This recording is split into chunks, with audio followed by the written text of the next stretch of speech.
Само компании со странски партнери и повеќето образовни институции во општина Штип имаат лиценциран работник за пружање на прва помош. Законска обврска е компаниите и институциите со најмалку 20 вработени да обезбедат едно лице кој ќе пружи помош на повреден работник на работа или на секој 20 вработени, уште по еден лиценциран работник кој ќе укаже прва помош кога е потребно. Обуките за стручно оспособување за пружање на прва помош се во надлежност на општинските организации на Црвениот крст.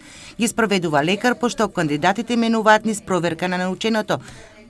Ние како општинска организација на Црвен крст сме, да речеме, имаме надлежност во делот на сертифицирање на лицата за укажување прва помош во работни организации, што подразбира дводневна обука.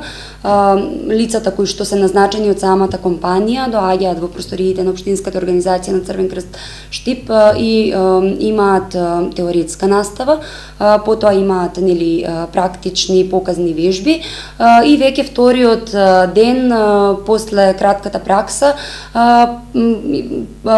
полагаат писмено полагаат, значи имаат тест.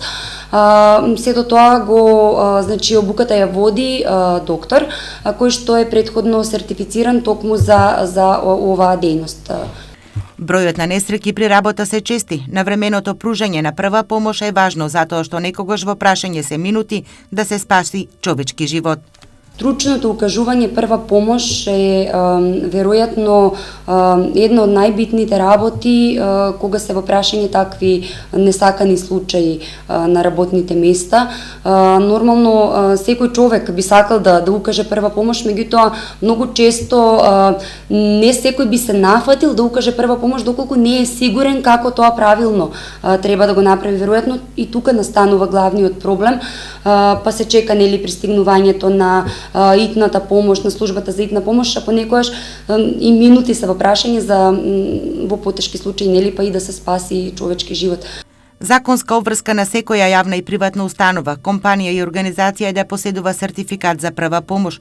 За непочитување на законот за безбедност и здравје при работа предвидени се глоби од 5 до 8.000 евра. Од Штипскиот Црвен крст вела дека има интерес кај компаниите за добивање на вакви сертификати и доколку има пријавено најмалку 5 кандидати за обука, обуката ќе се спроведе во самата компанија. Инаку според податоците на Македонското здружение за безбедност и здравје, бројот на повредени работници на работа бележи тренд на зголемување, а лани до септември на работа животот го загубиле 30 работници.